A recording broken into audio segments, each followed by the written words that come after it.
오늘 함께 하실 하나님 말씀은 신명기 9장 17절이 되겠습니다. 신명기 9장 17절입니다.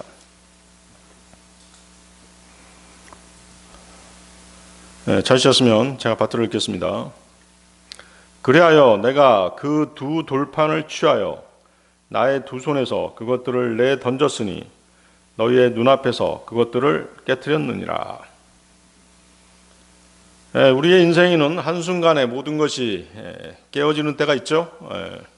신뢰가 깨어질 때, 관계가 깨어질 때, 약속이 깨어질 때, 희망이 깨어질 때가 있는 것입니다. 모세가 산에서 내려왔을 때도 그러했습니다. 하나님께서는 친히 십계명을 쓰셨습니다. 그리고 그것을 새긴 언약의 돌판을 모세에게 주셨습니다. 하지만 그 시간 이스라엘 백성들은 산 아래에서 금송아지를 만들었습니다. 그리고 그 앞에서 춤을 추고 있었습니다. 하나님의 손으로 기록한 십계명 돌판과 인간의 손으로 만든 우상이 같은 시간에 존재했던 것이죠. 이스라엘 백성은 돌판에 적힌 십계명 중 첫 번째와 두 번째 계명을 정확하게 어기고 있었던 것입니다.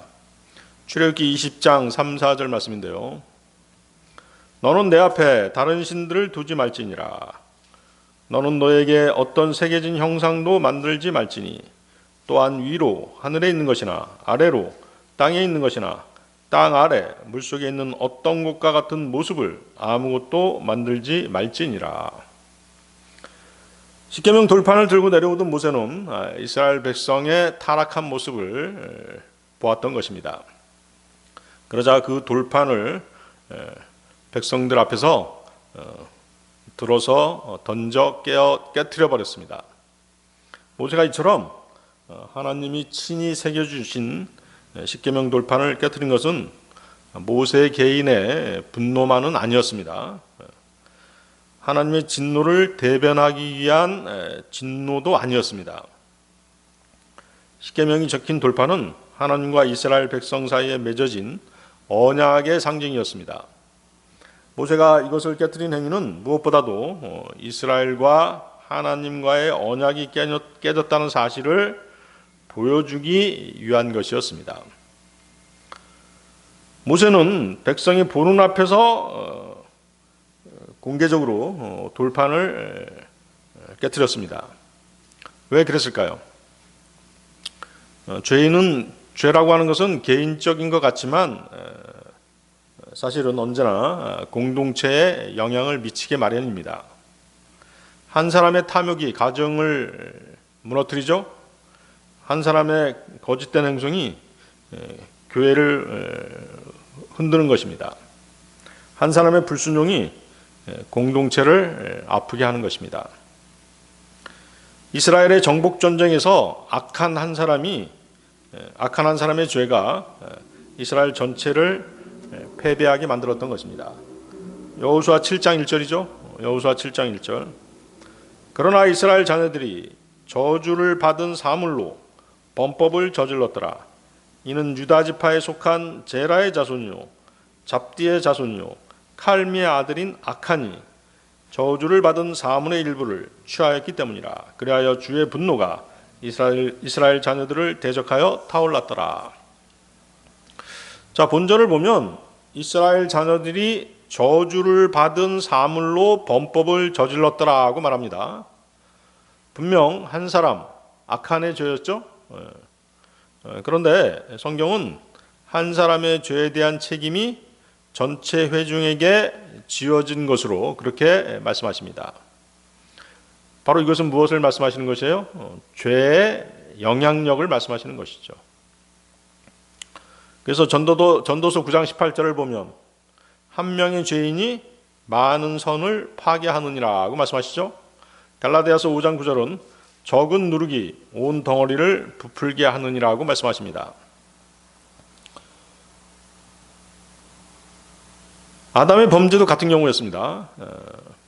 아담의 범죄는 온 인류를 죄 가운데로 끌어들였던 것입니다. 유대 종교 지도자들이 주 예수님을 거부하고 마귀 들린 로마 황제를 왕으로 떠받들었을 때 유대인들은 2000년 동안 로마와 그 후계자들의 압제에 시달려야 했던 것입니다. 혹자는 이렇게 말할 수도 있습니다. 이건 너무 억울하지 않느냐? 한 사람이 잘못한 것을 왜 전체 회중에게, 전체 백성에게 돌릴 수 있느냐라고 불평 불만을 터뜨릴 수 있습니다. 그러나 이것은 지극히 성경적이고 지극히 공정한 결과입니다. 저와 여러분은 어떻습니까? 한 분 예수 그리스도의 피 흘리심으로 하늘나라에 갈 수 있게 되었지 않습니까? 그렇죠? 죄는 숨겨도 결국 드러나게 되어 있습니다. 모세가 십계명 돌판을 깨트린 장면은 단순한 분노가 아니었습니다. 이것은 죄로 인해 깨진 인간과 하나님 사이의 관계를 보여주는 장면입니다. 그러나 놀라운 사실은 이 이야기가 돌판의 깨어짐으로 끝나지 않았다는 것입니다. 깨어진 돌판 뒤에 다시 새롭게 주어지는 돌판이 있었습니다. 그리고 그 돌판을 간직하는, 그 돌판을 담는 법궤가 있었다는 것이죠. 그래서 오늘 우리는 이 사실을 통해 다시 한번 하나님의 크고 놀라우신 은혜를 깨닫는 그런 시간을 갖고자 하는 것입니다. 그래서 오늘 설교 제목은 깨어진 돌판 앞에 선 인간이 되겠습니다. 깨어진 돌판 앞에 선 인간, 첫 번째, 죄는 하나님과의 관계를 깨트린다. 죄는 하나님과의 관계를 깨트리죠. 출애굽기 32장 19절 보십시오. 출애굽기 32장 19절.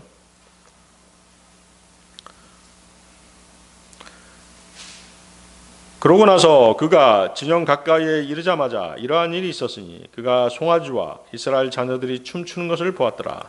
그러자 모세의 분노가 뜨거워졌고 그가 자기 두 손에서 그 판들을 던졌으며 산 밑에서 그것들을 깨트렸더라. 자, 모세가 돌판을 깨트린 것은 언약이 이미 백성에 의해 깨졌음을 보여주는 상징적인 행동이라고 말씀을 드렸습니다. 하나님께서 이스라엘과 맺은 언약을 맺는 장면은 출애굽기 24장이 나옵니다. 출애굽기 24장 3절 6절 한번 보십시오. 출애굽기 24장 3절 6절. 그러자 모세가 와서 주의 모든 말씀과 모든 공의로운 법규들을 백성에게 알렸더라. 그러자 모든 백성이 한 목소리로 대답하고 말하기를 주께서 하신 모든 말씀들을 저희가 실행하겠나이다 하였더라. 그런 다음에 모세는 주의 모든 말씀들을 기록하였으며 아침 일찍 일어나 언덕 아래에 제단 하나를 쌓고 이스라엘의 12지파대로 12기둥을 세웠더라. 그리고 그는 이스라엘 자녀들의 청년들을 보냈더라. 그들은 주께 번제물들을 바쳤고 소들의 화평 제물들로 희생 제물을 바쳤더라. 그러고 나서 모세가 피의 절반을 취하여 그것을 대야들에 담았더라. 그런 다음에 그가 피의 절반을 제단 위에 뿌렸더라. 이스라엘과 언약을 맺는 장면이죠. 피로 맺은 언약인데 동물들의 피로 맺은 언약입니다. 그래서 구약이죠. 그 다음에 이제 출애굽기 19장 5절 6절을 보면 이제 하나님께서 언약이 맺어졌음을 선언하십니다. 출애굽기 19장 5절 6절. 그러므로 이제 만일 너희가 진정 나의 음성에 순종하고 나의 언약을 지킨다면 그때 너희는 나에게 모든 백성보다 뛰어난 독특한 보물이 되리라. 이는 온 땅이 내 것이기 때문이라. 그리고 너희는 나에게 제사장들의 왕국과 거룩한 민족이 되리라. 이것들이 내가 이스라엘 자녀들에게 전할 말들이라. 그리고 하나님께서 이제 출애굽기 20장에서 십계명을 주십니다. 십계명은 하나님과 이웃과의 관계를 규정한 언약의 핵심 내용입니다. 그리고 출애굽기 21장에서 23장을 보면 형벌법이랄지 도덕적인 규례, 사회적인 법 이런 것들을 포함한 율법의 규례들을 주십니다. 이것은 이제 성경에서 언약의 책이라고 불렸습니다. 실제 이스라엘 공동체의 삶에 적용되는 그런 조항들이었던 것이죠. 출애굽기 24장 7절에 그 얘기가 나옵니다. 출애굽기 24장 7절. 그런 다음에 그가 언약의 책을 가져와서 백성이 청취한 데서 읽었더라. 그러자 그들이 말하기를 주께서 말씀하신 모든 것을 저희가 실행하고 순종하겠나이다 하였더라. 이스라엘 백성들은 항상 순종하겠다고 얘기하죠. 따라서 그 하나님과 이스라엘 사이에 체결된 언약의 내용은 첫째가 뭐예요? 하나님이 이스라엘의 하나님이 되시고, 둘째, 이스라엘은 하나님의 계명과 율례를 지켜야 했고, 세 번째, 율법에 순종하면 축복을 받고 제사장 나라와 거룩한 백성이 된다는 그런 내용이었죠. 그래서 이것을 이제 한 문장으로 정리하면 어떻게 될까요? 나는 너희 하나님이 될 것이다. 그리고 너희는 내 백성이 된다. 그러므로 내 말에 순종하라가 될 것입니다. 자, 그런데 언약의 가장 핵심적인 내용이 들어있는 십계명 돌판이 깨졌다는 것은 인간의 불순종이 드러난 그런 장면인 것입니다. 이스라엘은 금송아지를 만들어 놓고 이렇게 말했습니다. 출애굽기 32장 4절인데요. 오 이스라엘아, 이것들이 너를 이집트 지역에서 데리고 올라온 너의 신들이라. 하나님이 계셨는데도 그들은 눈에 보이는 우상을 원했던 것입니다. 여기서 신들이라고 얘기하죠. 왜 복수로 얘기했을까요? 금송아지에 들어간 세 가지 우상이 있었기 때문입니다. 첫 번째가 금이죠. 금이 들어갔고, 두 번째가 뭘까요? 송아지 형상이죠. 세 번째가 귀고리가 들어갔어요. 금 귀고리가 들어갔죠. 그래서 신들이 된 것이에요. 출애굽기 32장 3절 바로 위에 보세요.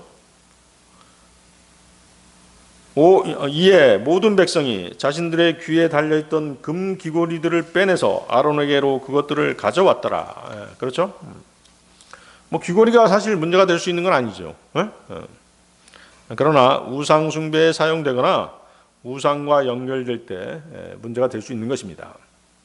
여러분들이 그 착용하는 그런 장식품이랄지 그런 그 물품들을 한번 여러분들이 지금 조심해서 살펴볼 필요가 있어요. 어떤 그 무당들이 사용하는 그런 물품하고 연관이 된다든가, 우상 숭배라든가, 또 그 뉴에이지에서의 그 사탄 숭배, 그런 것들과 관계되는 물건들이 있을 수 있어요. 여러분들이 이제 그런 것들을 알게 된다면 반드시 이런 것들을 그 몸에서 제해버려야 되죠. 대표적인 게 뭐냐면 이제 이런 팔찌 같은 거 있잖아요. 팔찌라든가 무슨 뭘 새긴 글자 같은 것들을 새긴 것을 손에다 차고 다니는 것들 있잖아요. 사실은 그런 건 이제 무당들이 사용하던 것들이죠. 우리나라 말로 무당이고, 서양식으로 얘기하면 점치는 사람들, 그런 사람들이 이제 팔찌라든가 이런 거 주렁주렁, 일종의 뭐예요? 부적 같은 것이죠. 이런 것들을 주렁주렁 매달고 있었던 것들이죠, 사실은. 근데 이제 요즘은 어때요? 그걸 멋으로 차고 다니는 것이죠. 근데 그리스도인들이 만약에 그런 것들을 알게 된다면 차고 다니지 말아야죠. 몸에서 제해버려야 되는 것입니다. 자, 금송아지를 만들어 놓고 이스라엘 백성들이 그 앞에서 춤을 추었죠. 뻘거벗고 춤을 추었어요. 고대 근동 지방의 우상들은 대부분 풍요와 다산을 기원해서 숭배되는 것들이에요. 그래서 그 제사 의식도 성적인 요소가 가미되는 경우가 대부분이었습니다. 당시 송아지 우상 앞에서 추었던 춤도 바로 이러한 이방 신들을 섬기는 춤이었던 것이죠. 음란하고 광란적인 집단 군무였던 것입니다. 모세는 이스라엘 백성들이 금송아지 앞에서 벌거벗고 춤추는 것을 보았던 것입니다. 그래서 분노가 치밀었던 것이죠. 거기 뭐라고 표현되고 있어요? 모세의 분노가 뜨거워졌고, 분노 때문에 모세가 거친 숨을 몰아쉬었음을 매우 감각적으로 그렇게 표현하고 있습니다. 다시 보십시오. 출애굽기 32장 19절. 그가 자기 두 손에서 그 판들을 던졌으며 산 밑에서 그것들을 깨트렸더라. 모세는 크게 화를 낸 후에 바로 이어서 돌판을 던져 깨트린 것입니다. 이스라엘 백성의 우상 숭배를 본 모세가 끓어오르는 분노를 참지 못하고 손에 들고 있었던 십계명 돌판을 내던져 깨트린 것이죠. 그렇지만 이 행동은 인간적인 감정을 자제하지 못해 일어난 것이 사실 아니었던 것이죠. 실로 이집트에서부터 시내산에 이르기까지 온갖 위험과 고난의 상황에서도 백성들을 지키고 보호하신 하나님의 은혜를 먼저 생각했던 것이에요. 모세는 이른바 뭐예요? 거룩한 분노를 터뜨렸던 것이죠. 이걸 이제 한자말로 뭐라고 그래요? 의분이라고 하죠. 의분, 의로운 분노. 그리스도인들은 그 의분이 있어야 되는 것이죠. 하나님의 의에 반대되는 것들, 하나님의 말씀과 반대되는 것들, 하나님의 말씀을 거역하는 것들, 이런 것들에 대해서 분노를 느껴야 되는 것이에요. 그렇지 않으면 비겁한 사람인 것이죠. 자, 근데 한편 이러한 모세의 행동은 하나님과 맺은 언약이 우상 숭배로 깨진 것을 나타낸 것이죠. 그렇죠? 그걸 상징적으로 보여준 것이에요.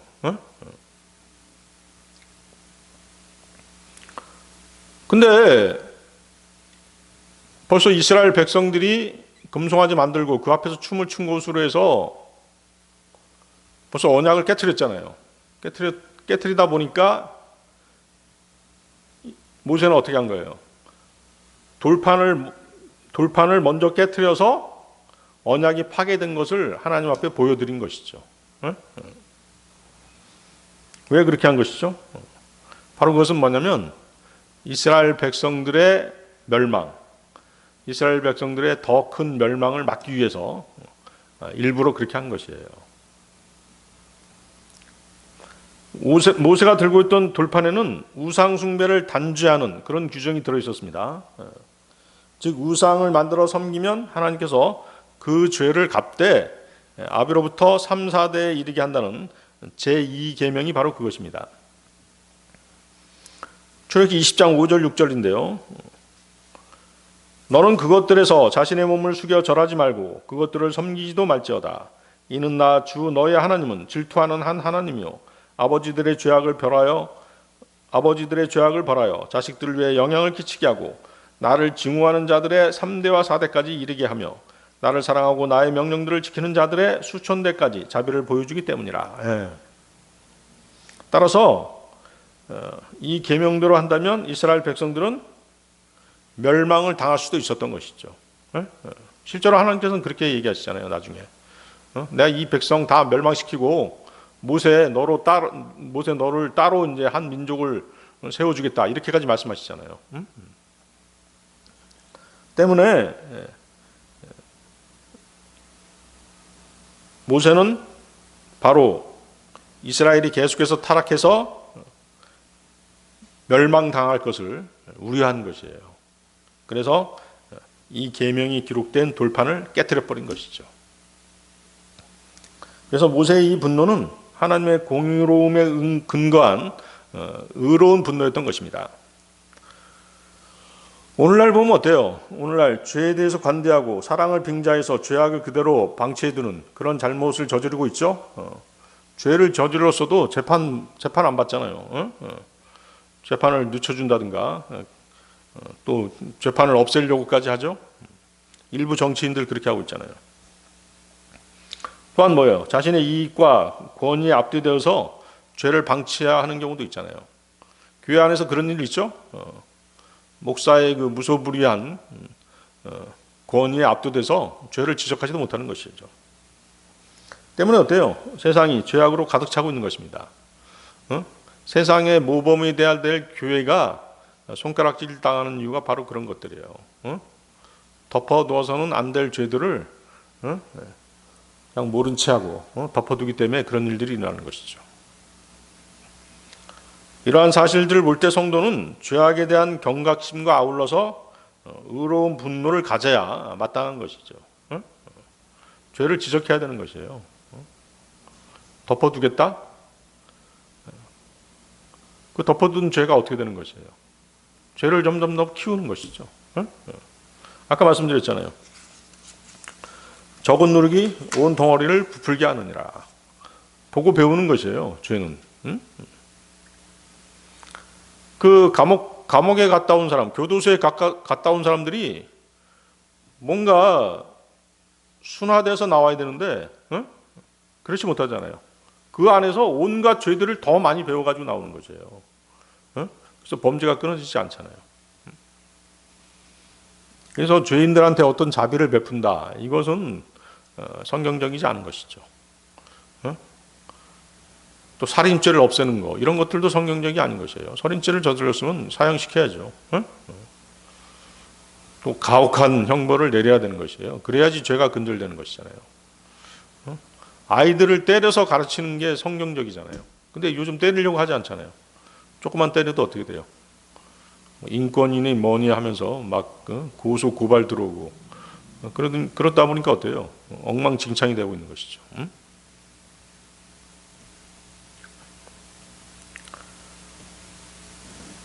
이스라엘이 모세를 기다리지 못한 이유는 보이지 않는 하나님에 대한 믿음의 부족이었습니다. 그리고 이집트로 돌아가야 된다는 그러한 그 불안한 마음 때문이었던 것이죠. 모세가 오랜 시간 동안 보이지 않자 백성들은 지도자를 잃었다라고 그렇게 생각한 것이에요. 모세가 그 십계명 돌판을 받으러 올라가서 40일이 지났는데도 내려오지 않았잖아요. 그렇죠? 그러다 보니까 이제 백성들은 불안해진 것이죠. 백성들 입장에서는 하나님과 연결된 유일한 통로였던 모세의 그 부재는 하나님이 사라진 것으로 그렇게 간주될 수 있었던 것이에요. 출애굽기 32장 1절인데요. 그런데 백성이 모세가 산에서 내려오는 것이 지연되는 것을 보았을 때 백성은 스스로 아론에게로 함께 모여 그에게 말하기를 일어나 우리 앞에 갈 신들을 우리에게 만들어 달라. 이집트 지역에서 우리를 데리고 올라온 남자인 이 모세로 말하자면 우리는 그가 어찌 되었는지 모르기 때문이라 하였더라. 자, 지금 출애굽한 지 얼마 안 됐는데 이제 어때요? 이스라엘 백성들은 이집트를 그리워하고 있었죠. 바로 그거예요. 구원받은 지 얼마 안 된 사람들은 세상인 이집트가 그리운 것이죠. 세상인 이집트를 바로 끊지 못하는 것이에요.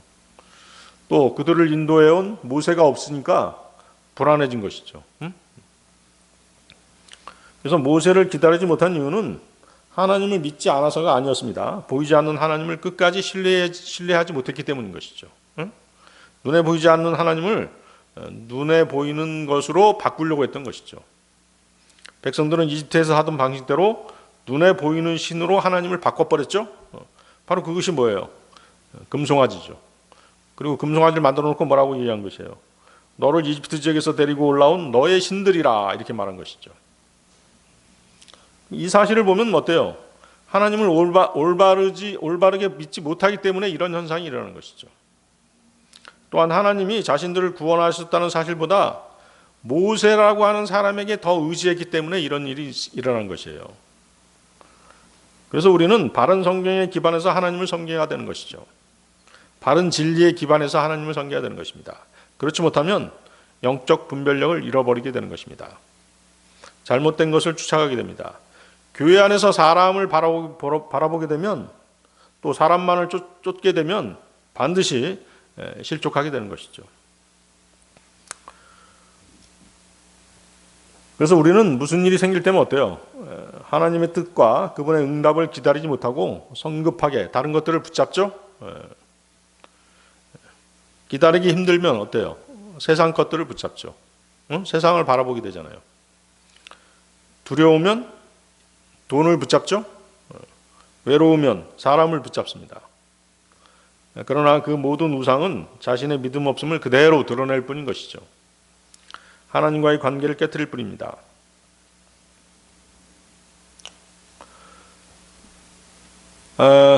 금송아지 우상 숭배가 있은 다음에 모세가 취한 조치가 있었죠.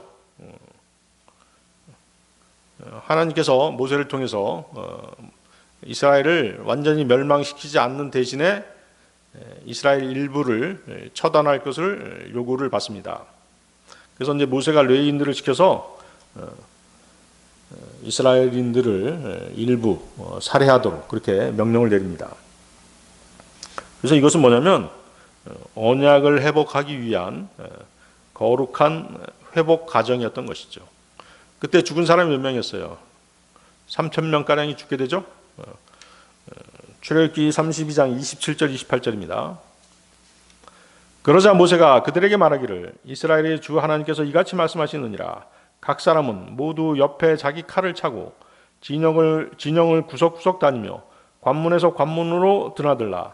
그러면서 저마다 자기 형제를, 저마다 자기 동지를, 저마다 자기 이웃을 살해하라 하였더라. 이에 레위의 자녀들이 모세의 말대로 행하였더라. 그리하여 그날에 백성 중에서 약 3,000명의 사람들이 쓰러졌더라. 레위인들이 우상 숭배에 가담한 자들을 심판했죠. 그것은 죄를 제거하기 위한 제한적이고 상징적인 심판이었던 것이죠.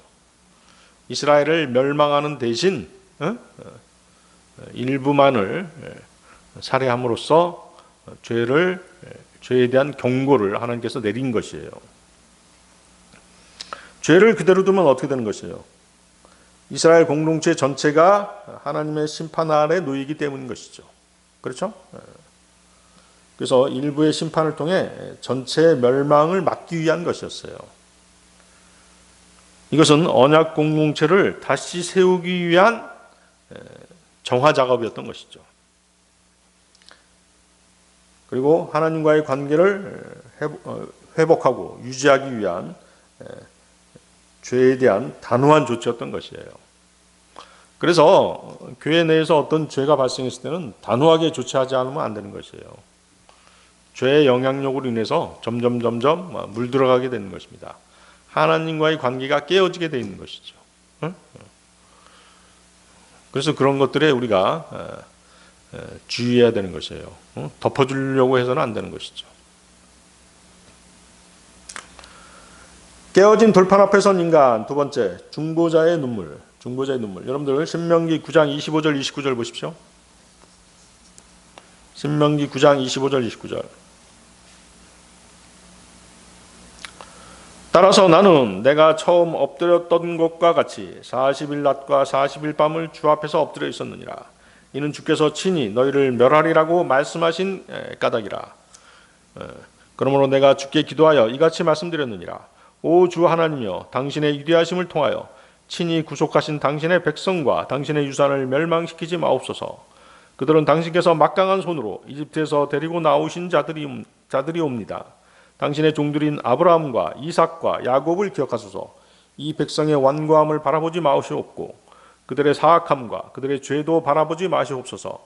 당신께서 우리를 데리고 나오신 그 지역이 말하기를 주께서 친히 그들에게 약속하신 지역 안으로 그들을 데리고 들어가실 수 없던 까닭에 또 그분께서 그들을 증오하신 까닭에 그들을 광야 가운데서 살해하려고 그들을 데리고 나오셨도다 하지 않게 하려 함이니이다. 그들은 여전히 당신의 백성이자 당신의 유산이오니 당신께서 당신의 막강한 권능으로 당신의 펼쳐진 팔로 데리고 나오신 이들이옵니다. 모세가 하나님 앞에 중보 기도를 드리고 있죠.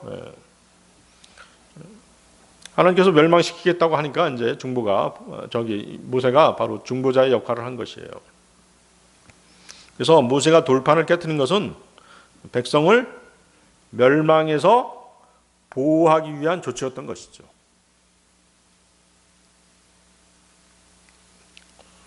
보십시오. 당신과의 언약이 깨졌습니다. 돌판처럼 언약이 깨졌습니다. 그러니까 심판하시면 안 됩니다. 이렇게 완고하게 얘기하려고 했던 것이죠. 완강하게 얘기하려고 했던 것이죠. 그래서 모세는 단순히 이스라엘의 우상 숭배에 진노한 그런 지도자가 아니었습니다. 백성을 위해 울던 사람이었던 것이죠. 모세는 이집트의 왕자의 그 신분을 버리고 동족을 위해 하나님의 명령을 따랐던 사람이었죠. 하나님께서 이제 그것을 보시고 모세를 세우신 것이에요. 출애굽기 32장 10절인데요. 그러므로 이제 나를 내버려 두어 그들을 대적하여 나의 진노가 뜨거워지게 하고 내가 그들을 소멸하게 하라. 그런 다음에 내가 너로부터 위대한 민족을 만들겠노라. 하나님께서 대단히 화가 나시죠. 그래서 이제 이 이스라엘 민족들을 다 내가 멸망시키겠다. 그리고 대신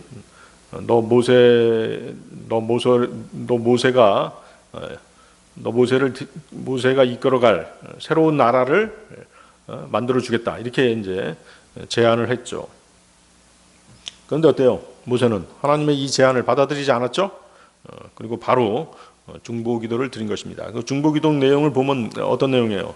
첫 번째, 이스라엘 멸망시키면 하나님의 이름과 명예가 실추된다는 것을 말씀드리고 있죠. 두 번째는 이집트 사람들이 주 하나님을 오해할 것이다.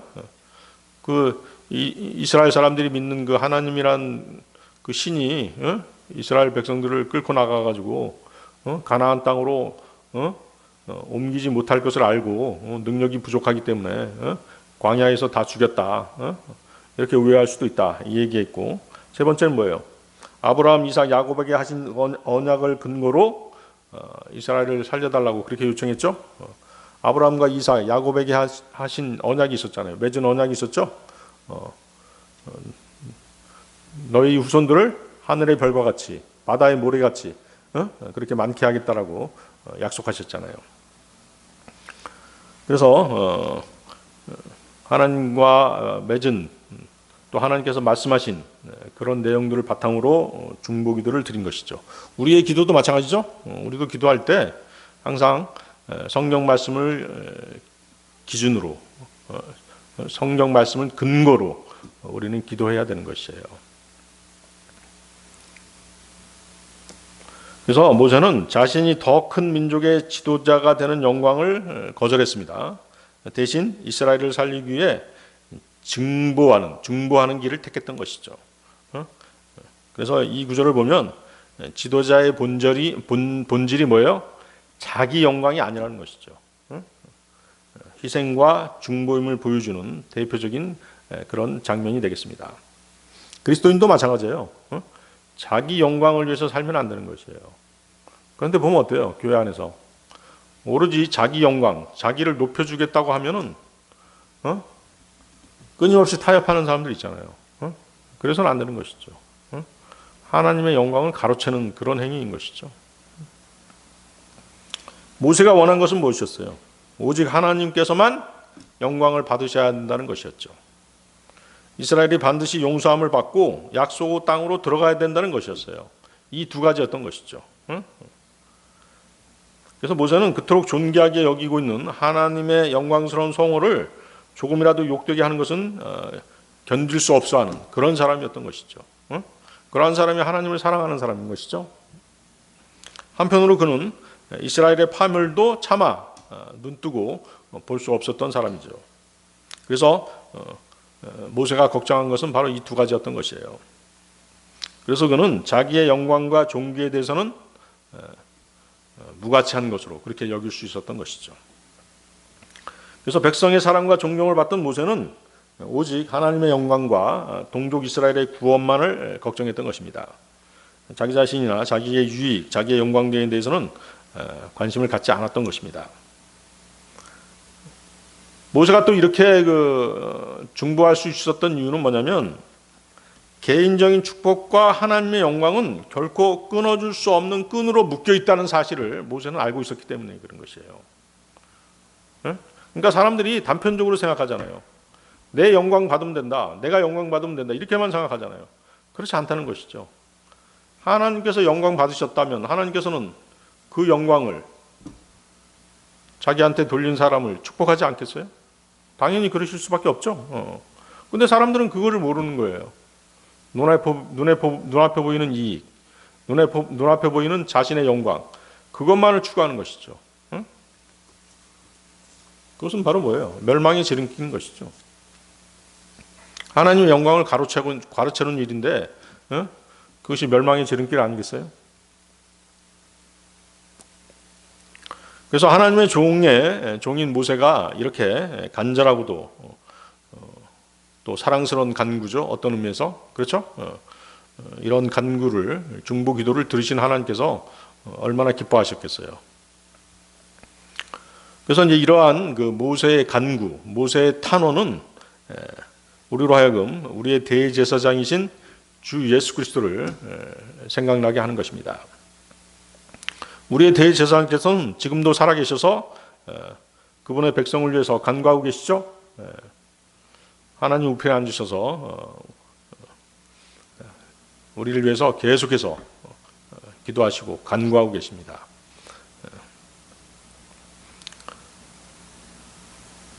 모세가 탄원했던 것처럼, 모세가 눈물을 흘리면서 하나님께 탄원했던 것처럼 예수님께서도 지상 사역을 하실 때 어땠어요?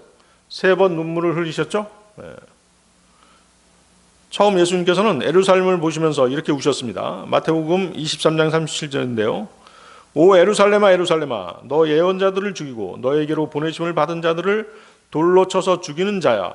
암탉이 그녀의 병아리들을 자기 두 날개 아래로 모으는 바로 그와 같이 내가 얼마나 자주 너의 자녀들을 한데 모으려고 하였느냐. 그런데 너희가 원치 아니하였도다. 주님께서는 이스라엘을 구원하기 원하셨어요. 하지만 그들은 주님의 말씀을 듣기를 원치 않았죠. 요한복음 5장 40절인데요. 너희는 너희의 생명을 얻고자 나에게 오려고 하지 아니한도다. 그래서 주님은 예루살렘이 회개하지 않고 이스라엘이 회개하지 않고 결국 멸망으로 나아갈 것을 아시고 슬퍼하셨던 것입니다. 하나님의 심판을 향해 가는 백성에 대한 안타까움 때문이었죠. 이스라엘 집이 황폐해서 버림받은 것은 그들의 의지에 따라서 그렇게 되고 만 것입니다. 자, 예루살렘을 보고 우신 것 외에도 또 주님께서 언제 우셨죠? 나사로의 죽음을 보고 우셨죠? 요한복음 11장 35절인데요. 예수님께서 우셨더라 이렇게 성경에서 가장 짧은 구절로 나와 있습니다. 주님은 친구 나사로의 죽음과 그로 인해 슬퍼하는 사람들을 보시고 우셨어요. 바로 그 울음은 어떤 의미의 울음이에요? 죄로 인한 인간의 고통과 죽음에 대해서 깊이 슬퍼하시면서 우신 것이죠. 안타까워하신 것이죠. 또 3번째로 주님께서 우신 것은 언제예요?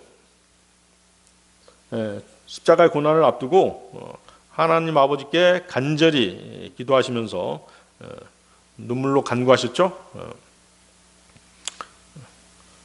그 사실을 볼 때 우리는 어때요? 죄 없으신 분의 순종의 고통, 그 순종의 고통이 얼마나 큰지를 우리는 알 수 있는 것이죠. 얼마나 억울하셨겠어요. 죄가 없으신 분인데, 죄를 모르시는 분인데 세상 모든 사람의 죄를 지고 가셔야 했다는 거. 또 그 인류를 위한 희생의 무게가 얼마나 무거운지를 우리에게 보여주신 것이죠. 그것을 울음으로 대변하신 것이에요. 히브리서 5장 7절인데요. 히브리서 5장 7절. 그분께서 자신의 육체에 속한 날들에 친히 자신을 죽음에서 구원하실 수 있는 분께 격한 울음과 눈물들로 기도들과 간구들을 올려드리셨으니 그분께서 두려워하셨으므로 응답받으셨느니라. 그래서 예수 그리스도께서는 우리의 유일한 참된 중보자이신 것이죠. 모세는 예수 그리스도의 그 중보자 사역을 예표하는 그런 인물인 것이죠. 디모데전서 2장 5절입니다. 이는 유일하신 하나님이 계시며 하나님과 사람들 사이에도 유일하신 중재자가 계시기 때문이니 곧 사람이신 그리스도 예수시라. 예수님께서는 육신의 몸을 입고 이 땅에 오셔서 우리를 위해 중보하신 분이십니다. 그래서 이제 그 모세가 돌판을 깨트린 것, 그것은 바로 무엇을 의미하는 것이에요? 그리스도의 십자가를 미리 보여준 것이나 마찬가지죠. 모세는 하나님의 말씀이 적힌 돌판을 깨트려서 백성을 살렸죠. 말씀이 육신이 돼서 이 땅에 오신 예수님은 자신의 몸을 깨트려서 우리를 살리신 것이에요. 누가복음 22장 19절입니다. 그러고 나서 그분께서 빵을 집으시고 감사들을 드리신 후에 그것을 찢어 그들에게 주시며 말씀하시기를 이것은 너희를 위하여 주어지는 나의 몸이라. 나를 기억하는 가운데 이것을 행하라 하셨느니라. 돌판, 돌, 반석, 뭔가 연관이 되죠? 그분은 자신을 깨트려서, 주님은 자신을 깨트려서 우리를 구원했던 것입니다. 모세가 돌판을 깨트려서 하나님의 심판을 막으려고 했던 것처럼 주님은 자신의 몸을 깨트려서 인류를 구원하시려고 하신 것이죠. 깨어진 돌판 앞에 선 인간, 세 번째, 다시 시작하게 하시는 하나님. 다시 시작하게 하시는 하나님. 신명기 10장 1절 보십시오. 신명기 10장 1절. 그때 주께서 나에게 이같이 말씀하셨느니라. 처음 것과 같은 두 개의 돌판을 너에게로 깎아 만들고 산속에 있는 나에게로 올라오라. 또한 목재로 된 법궤 하나를 너에게 만들어 두라. 자, 첫 번째 돌판은 깨졌지만 하나님께서는 그걸로 끝내지 않으셨죠? 다시 말씀하셨습니다. 다시 만들라. 두 번째 돌판, 새로운 돌판을 만들라고 하셨어요. 이것이 바로 뭐예요? 복음의 진정한 의미인 것이죠. 인간은 실패하지만 하나님은 어때요? 다시 시작하게 하시는 것이죠. 다시 일어서게 하시는 분이세요. 죄가 있었지만 하나님의 은혜는 그것보다 훨씬 더 컸던 것이죠. 하나님은 돌판의 내용을 바꾸진 않으셨죠? 십계명은 그대로 십계명이었습니다. 하나님의 말씀은 진리입니다. 진리는 변하지 않죠? 다시 십계명 돌판을 주시겠다는 하나님의 계시가 모세의 중보 기도 뒤에 곧바로 주어졌던 것이에요. 공의로우신 하나님께서는 인간의 죄악에 대해서는 반드시 진도하십니다. 반드시 심판하십니다. 모세는 하나님의 진노를 알았기 때문에 엎드려서 울면서 중보하지 않을 수 없었던 것입니다. 신명기 9장 19절인데요. 이는 주께서 너희를 대적하여 진노하사 너희를 멸하려 하신 그 분노와 뜨거운 불쾌하심으로 인하여 내가 무서웠기 때문이라. 그러나 주께서는 그때에도 나에게 경청하셨느니라. 진노하시고 심판하시지만 또 어때요? 영원한 자비를 지니신 분이시죠? 넘치는 은혜를 지니신 분이십니다. 하나님께서는 이스라엘 백성을 위한 모세의 간절한 중보기도에 아주 신속하게 응답하셨습니다. 그래서 주님은 진정으로 우리가 하나님께로 돌아서서 회복되기를 바라시는 분이세요. 베드로는 주님을 3번 부인했죠? 그러자 주님은 3번 물으셨습니다. 요한복음 21장 17절인데요. 요나의 아들 시몬아, 내가 나를 사랑하느냐? 주여, 당신께서 모든 것을 아시며 당신께서는 제가 당신을 사랑하는 것을 아시나이다. 주님은 실패한 베드로를 다시 세우셨죠? 뭐라고 말씀하셨어요? 내 양들을 먹여라. 주님께서는 3번의 질문을 통해서 베드로의 사랑을 확인하시고 베드로의 제자직을 회복시켜 주셨던 것이죠. 거기 신명기 10장 1절 다시 보십시오. 신명기 10장 1절. 목재로 된 법궤 하나를 너에게 만들어 두라. 자, 첫 번째 돌판에는 법궤가 없었죠. 그런데 두 번째 돌판을 만들 때는 돌판이 먼저가 아니라 법궤가 먼저입니다. 궤가 먼저 만들어지고 하나님께서 돌판에 십계명을 쓰신 다음에 그 십계명 쓴 돌판을 어디에 넣는 것이에요? 궤에다 넣는 것이죠. 신명기 10장 5절입니다. 그 밑에 보세요. 신명기 10장 5절. 그러고 나서 내가 스스로 돌이켜 산에서 내려왔으며 그 판들을 내가 만든 법궤 안에 넣었느니라. 그래야 주께서 나에게 명령하신 대로 그것들이 거기에 있느니라. 그렇죠? 법궤를 만들어 두고 산에 올라간 것이에요. 산에 올라가서 새로운 십계명 돌판을 받아서 내려와서 그 법궤 안에다 넣은 것이죠. 이해하시겠죠? 그래서 궤 안에 그 법궤 안에 둘째 돌판이 들어갔다는 사실은 단순한 그 보관 이상의 의미가 있습니다. 영적인 의미가 있는 것이죠. 자, 먼저 이 사건은 금송아지 사건으로 깨어졌던 언약이 하나님의 은혜로 다시 회복되었음을 보여주는 것이죠. 특히 돌판이 궤 안에 들어갔다는 것은 율법, 그 십계명이 인간의 손에만 맡겨진 것이 아니라 하나님의 임재 안에서, 하나님의 나타나심 안에서 보존되고 유지된다, 이런 뜻이 있는 것이에요. 다시 말하면 하나님과의 관계는 인간이 얼마나 잘하느냐에 달려있는 것이 아니에요. 사람들이 오해하는 게 바로 그거잖아요. 내가 열심히 하면 돼. 내가 열심히 하면 하나님께서 모든 것을 다 봐주실 거야. 신앙생활 그렇게 하는 사람 있잖아요. 몸으로 막 때우려고 하고 있고, 자신의 행위로 뭔가 정당함을 입증받으려고 하는 게 있잖아요. 그것은 아니라는 것이죠. 하나님이 우리 인간과의 관계를 포기하지 않고 계속 붙잡고 계시기 때문에 관계가 유지되는 것이에요. 아시겠습니까? 신앙생활도 마찬가지죠. 내 힘으로 하려고 하면 안 되는 것이죠. 그분의 은혜로 해야 되는 것이죠. 만약에 인간이 잘해서 하나님과의 관계가 유지된다고 한다면 인간이 잘못했을 때는 어떻게 되겠어요? 그 관계가 그걸로 끝나버리는 것이죠. 이스라엘의 금송아지 사건을 한번 생각해 보세요. 이스라엘 백성이 금송아지 사건으로 인해서 큰 범죄를 저질렀잖아요. 언약을 깨뜨렸죠? 만약 모든 것이 인간의 순종에 달려 있다면 그 관계는 그때 끝냈어야 돼요. 그렇죠? 언약을 깨뜨리는 순간 끝냈어야 되는 것이죠. 그렇지만 하나님께서는 어때요? 다시 돌판을 새겨주시고 언약을 이어가시죠? 바로 그것이죠. 이것은 사람이 완벽해서가 아니라 하나님께서 인간을 포기하지 않기 때문에 관계가 지속되는 것이에요. 관계가 유지될 수 있는 것입니다. 우리도 마찬가지죠. 구원받고 나서 우리가 죄를 지었어. 그리고 하나님께서 바로 심판하신다면 어떻게 되겠어요? 관계가 이어질 수 없는 것이죠. 하나님께서 영원한 자비를 지니시고 하나님께서 은혜를 또 베풀어 주시기 때문에 그 관계가 계속 유지가 되는 것이죠. 그래서 우리는 죄를 자백하고 그분과의 교제를 이어갈 수 있는 것이죠. 그래서 언약의 핵심은 인간의 행위가 아닌 것이죠. 하나님의 은혜인 것이죠. 인간은 자주 실패하죠. 하지만 하나님은 관계를 끊지 않으시는 분이십니다. 다시 회복시키십니다. 하나님의 자비가 이미 인간이 인간을 위해서 준비되어 있었던 것이죠. 돌판이 법궤 안에 있었다는 것은 하나님의 말씀이 이스라엘 공동체의 중심에 놓여 있다는 뜻이에요.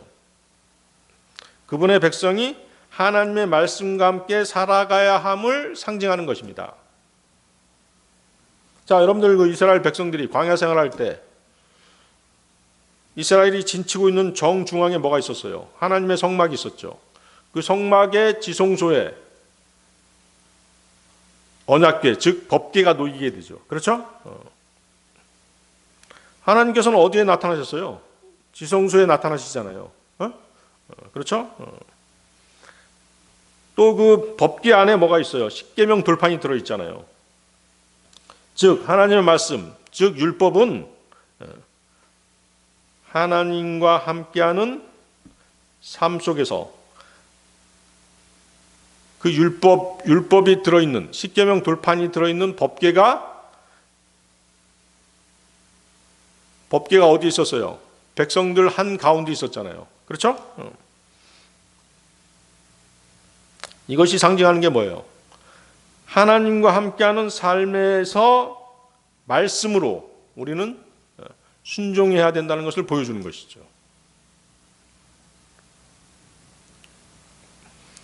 그래서 법궤 안에 율법이 들어있다라고 하는 것은, 십계명 돌판이 들어있다라고 하는 것은 하나님의 왕국이 어디 위에? 말씀 위에 세워진다는 뜻인 것이죠. 자, 그러면서 보세요. 여러분들, 인간은 그 율법을 어때요? 온전히 지킬 수 있어요, 없어요? 지킬 수 없죠. 바로 그것이죠. 그래서 그 법궤를 볼 때마다 뭘 생각해야 되는 것이에요?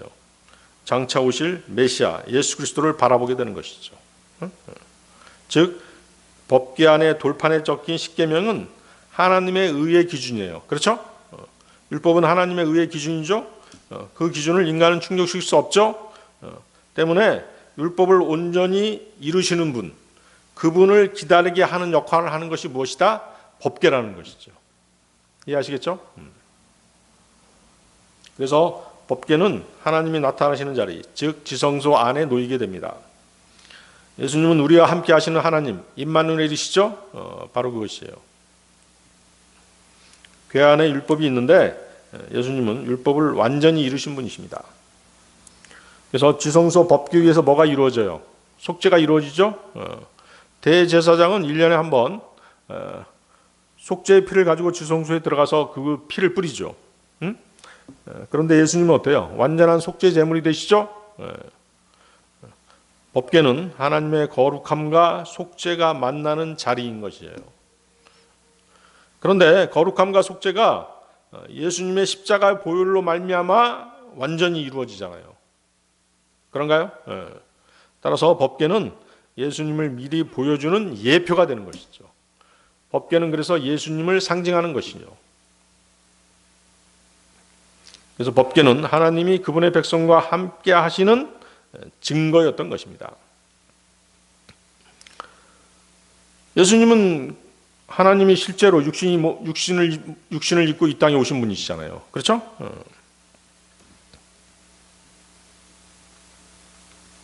자, 그래서 여러분들은 법궤가 성막 지성소에 놓인 사실에 주목해야 됩니다. 율법 즉 하나님의 말씀이 가장 거룩한 장소에 위치하는 것이죠. 하나님의 거룩하심과 율법이 깊이 연결되어 있다는 뜻입니다.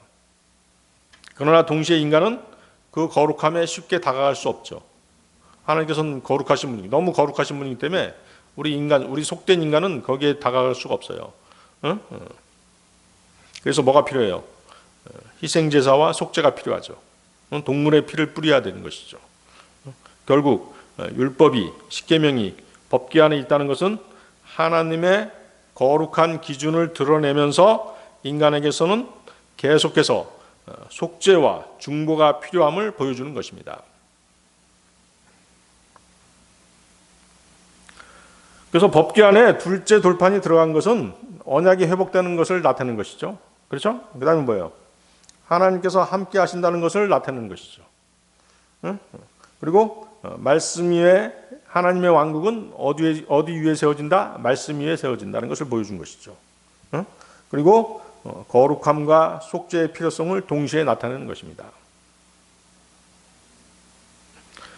하나님께서는 그분의 백성과의 깨어진 관계를 항상 다시 회복하기를 원하세요. 그래서 우리가 죄를 지었을 때 얼른 자백해야 되는 것이죠. 그분께 돌아와야 되는 것이에요.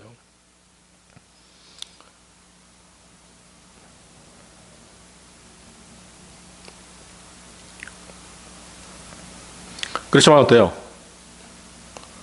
구약시대 때는 하나님께서는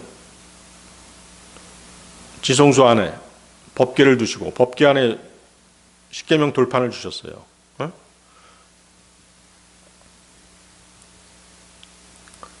그러니까 뭐 해야 돼요?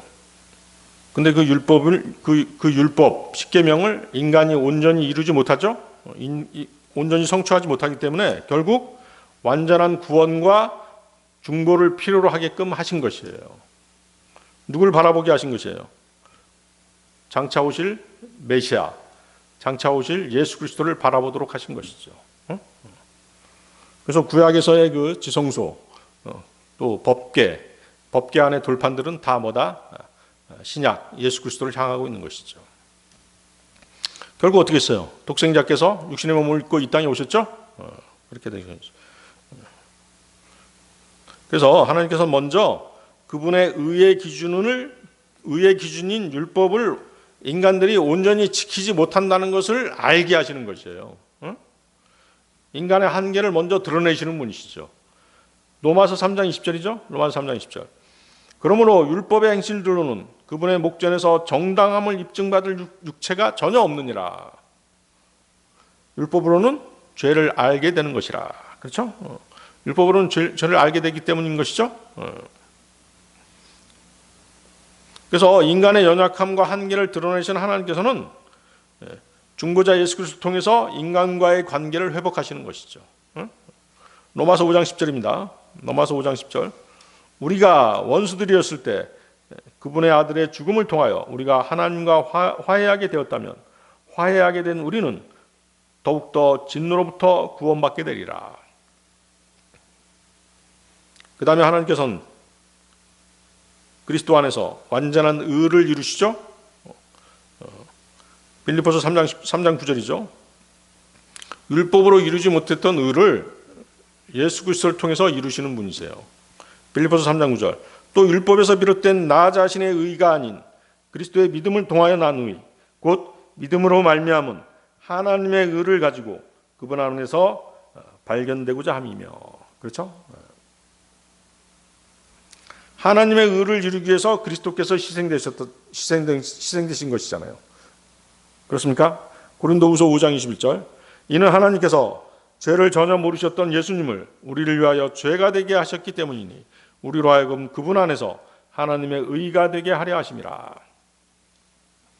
예수 그리스도께서 그분의 희생으로 대신 이루신 의를 우리 믿는 죄인들에게 값없이 넘겨주셨죠? 그것을 뭐라고 그래요? 전가라고 얘기하죠. 임피테이션. 로마서 4장 5절입니다. 그러나 일하지 아니하더라도 불경건한 자의 정당함을 입증하시는 분을 믿는 자는 그의 믿음이 의로 여겨지느니라.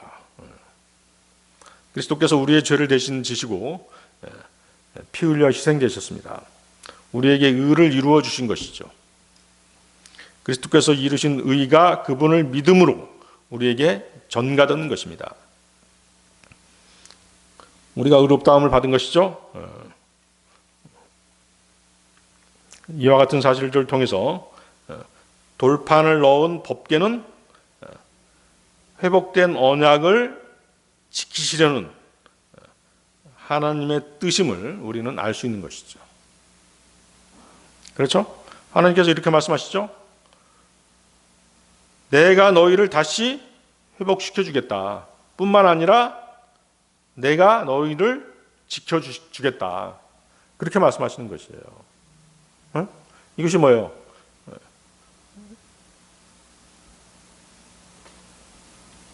신약과 구약의 차이점인 것이죠. 자, 여러분들 한번 생각해 보세요. 아이가 막 덤벙대다가 길가에서 넘어졌어요. 그러면 어머니가 어떻게 해요?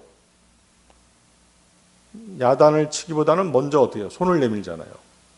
바로 그것과 같은 것이죠. 하나님께서 그러하신다는 것이죠. 우리가 돌아오기 전에 하나님께서는 이미 맞을 준비를 하고 계셨던 것이죠. 여러분들 탕자 얘기 아시잖아요. 누가복음 15장 20절인데요. 그리하여 그가 일어나서 자기 아버지에게 왔느니라. 그러나 그가 아직 매우 멀리 떨어져 있을 때 그의 아버지가 그를 보고 연민을 가졌으며 달려가 그의 목을 껴안고 그에게 입 맞추었느니라. 탕자를 기다리던 아버지처럼 하나님은 미리 준비해 놓고 계셨던 것이죠. 두 번째 돌파는 바로 그런 의미를 가지고 있는 것이에요. 첫 번째 돌파는 모세의 손에 있었습니다. 두 번째 돌파는 법궤 안에 있었습니다. 인간의 손에 있었던 첫 번째 돌파는 깨져버리고 말았죠. 하지만 두 번째 돌파는 법궤 안에 보존되었던 것이죠.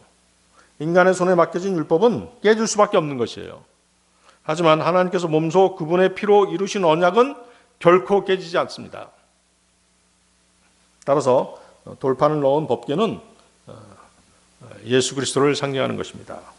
예수 그리스도를 통해 하나님과 맺은 언약은 영원히 깨지지 않는 것이죠. 그래서 우리의 구원은 영원히 보장되는 것입니다. 자, 오늘 설교의 결론입니다. 첫째, 죄는 하나님과의 관계를 깨뜨리죠.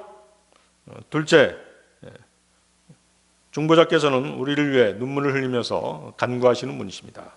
셋째, 하나님께서는 우리를 회복시키시고 끝까지 인도하시는 분이십니다. 모세는 돌판을 깨뜨렸지만 하나님은 새 돌판을 주셨죠. 그리고 그 돌판을 담을 법궤를 준비하셨습니다. 하나님께서 우리에게 이렇게 말씀하십니다. 너는 깨어졌지만 나는 너를 다시 세울 것이다.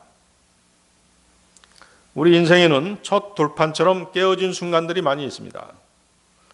그렇죠? 우리는 자주 넘어지죠. 우리는 하나님의 뜻을 지키지 못하고 자주 실패합니다. 그러나 진리의 복음은 거기서 끝나지 않습니다. 하나님은 예수 그리스도를 통해 새로운 언약을 세우십니다. 우리의 실패에도 불구하고 그 언약을 깨트리지 않으십니다. 이제 그 언약은 우리 육신의 연약함에 달려있지 않다는 것이죠. 예수님께서 이루신 구원과 그분의 중보 안에서 끝까지 지켜지는 것입니다.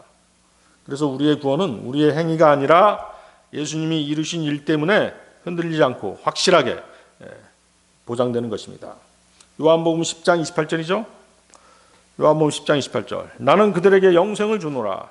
그런즉 그들은 결코 멸망하지 아니할 것이요 아무도 나의 손에서 그들을 빼앗아내지 못할 것이라. 예수님께서는 십자가에서 깨진 언약을 회복하셨습니다.